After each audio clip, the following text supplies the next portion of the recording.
All right, Shalom. First and foremost, I want to give all praises to Yahweh Bashim Yahushai, Bashim Rakab Kodash. Double honors to the elders of GMS who were well. Peace and salutations to the Lagakim on the four corners pushing the truth and sincerity. Peace be unto you and Shalom. You know, this went over the introduction. Now we're going to go into the three heads of this eagle. First being Julius Caesar. Now, if you didn't, I highly urge you to watch the introduction to this or the most previous video I just did. Now, this is where we're at in 2nd Esdras chapter 11, verse 1. It says, "Then I saw a dream, and behold, there came up from the sea area a large population, an eagle," which is referring to the so-called white man, which had 12 feathered wings. 12 feathered wings is referring to the 12 Caesars that ruled during the Principate, and 3 heads. The 3 heads is referring to the first one we're going to get into is actually talking about Julius Caesar.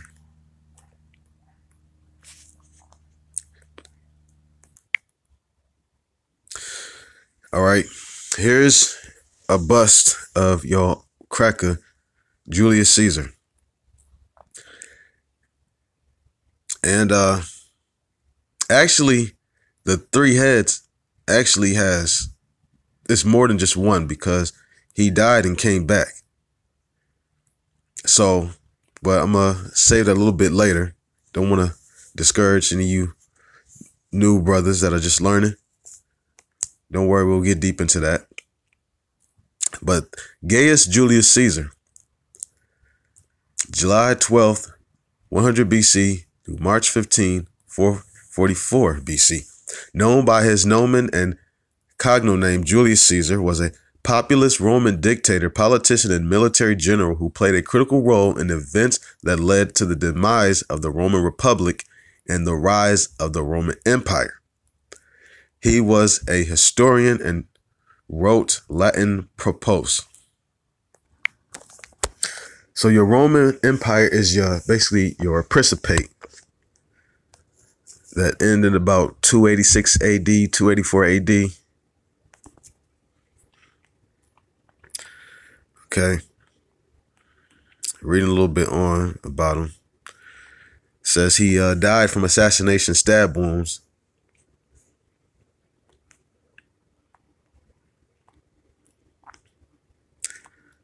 Okay, all right, it says in 60 BC, Caesar, Crassus, and Pompey formed the first triumvirate, a political alliance that dominated Roman politics for several years. Now, this triumvirate is important to remember because this is going to be brought out again in a further lesson. Their attempts to amass power as populists were opposed by the optimates within the Roman Senate.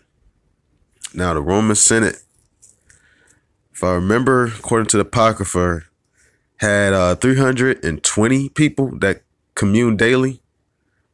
Reading on, it says, among the Cato the Younger and the frequent supporter of Cicero, Caesar rose to become one of the most powerful politicians in the Roman Republic through a number of his accomplishments, notably his victories in the Gallic Wars, completed by 51 BC. So this is Esau coming into power. You know, he has not set his nest amongst the stars yet, the height of it. Because scripture says, though I set thy nest amongst the stars, this will I bring thee down. You know, so that moment when Esau put his satellites in the space system, that was basically, you know, a pivotal point for Esau. Right now, he's fulfilling the prophecy of that was given to Esau by Jacob, Israel, when he said, bless me also, Father. And it was said that, you know, This is Genesis 27-26. And his father Isaac said unto him, come near now and kiss me, my son, referring to Jacob. Verse 27, he came near and kissed him, and he smelled the smell of his raiment and blessed him and said, see, the smell of my son is the smell of a field which Yahweh hath blessed. Therefore God give thee of the dew of heaven and the fatness of the earth and plenty of corn and wine. Let people serve thee and nations bow down to thee. Be Lord over thy brethren, and let thy mother's sons bow down to thee. Cursed be every one that curseth thee, and blessed be he that blesseth thee. And it came to pass, as soon as Isaac had made an end of blessing Jacob, and Jacob was yet scarce gone out from the presence of Isaac his father, and Esau his brother came in from his hunting, and he also had savory meat, and brought it unto his father, and said unto his father, let my father arise and eat of his son's venison. Let thy soul bless me. And Isaac his father said unto him, who art thou? And he said, I am thy son, thy firstborn Esau. And Isaac trembled very exceedingly and said, where is he that hath taken venison and brought it me? And I have eaten of all before thou camest, and have blessed him. Yea, and he shall be blessed. Verse 34, and when Esau heard the words of his father, he cried with a great and exceeding bitter cry, and said unto his father, bless me, even me also, O my father. Now, this is after he sold his birthrights and despised his birthrights. Now, he want a blessing. So he's crying for his blessing. Verse 35, he said, thy brother came with subtlety and hath taken away thy blessing. And he said, it is not rightly named. And he said, is not he rightly named Jacob, with Jacob being supplanter? For he hath supplanted me these 2 times. He took away my birthright. You sold it. And behold, now he hath taken away my blessing. And he said, hast thou not reserved a blessing for me?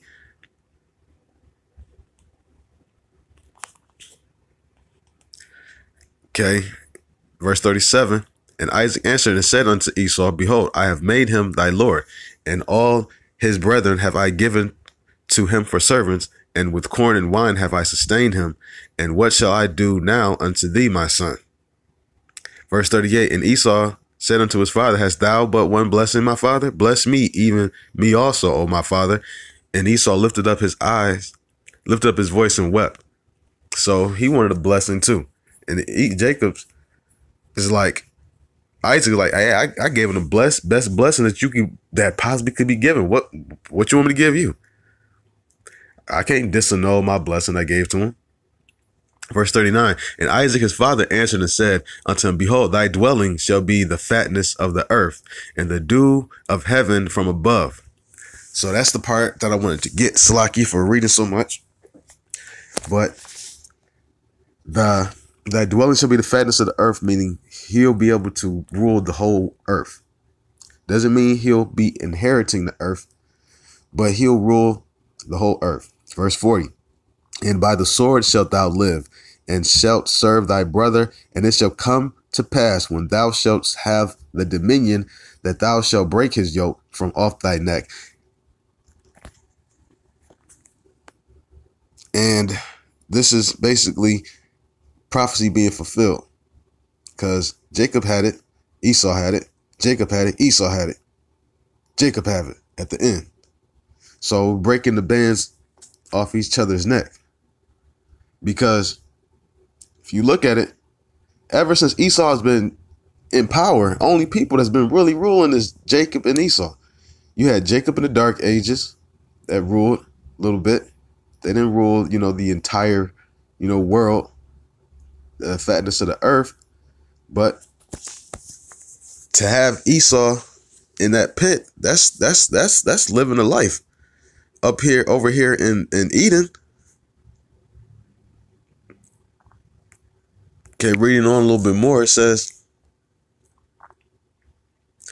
starting about right here. During this time, Caesar became the first Roman general to cross both the English Channel and the Rhine River when he built a bridge across the Rhine and crossed the Channel to invade Britain. Caesar's wars extended Rome's territory to Britain and past Gaul. These achievements granted him unmatched military power and threatened to eclipse the standing of Pompey, who had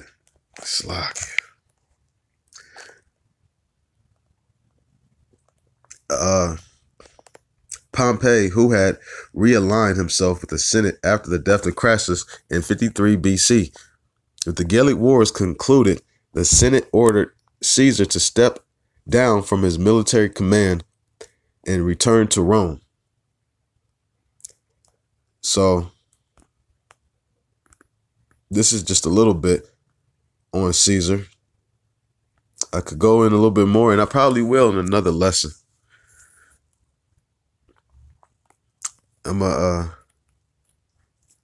Basically down here is it says, much of Caesar's life is known from his accounts of his military campaigns and from other contemporary sources, mainly the letters and speeches of Cicero and the historical writers of Sallust. The latter biographies of Caesar by Suetonius and Plutarch are also major sources. Caesar is considered by many historians to be one of the greatest military commanders in history. His cognomen was subsequently adopted as a synonym for emperor. The title Caesar was used throughout the Roman Empire, giving rise to modern cognates such as Kaiser and Tsar. That's where you get like Kaiser Wilhelm and stuff like that. So his name actually was Caesar, Julius Caesar, but it became a title. So this is how you get, all these other Caesars and stuff like that. On that note, this concludes this lesson. All praises to Yahweh Bashem Yahushai, Bashem Magakadas, double honors to the elders of GMS who were well. Peace and salutations, Shalom.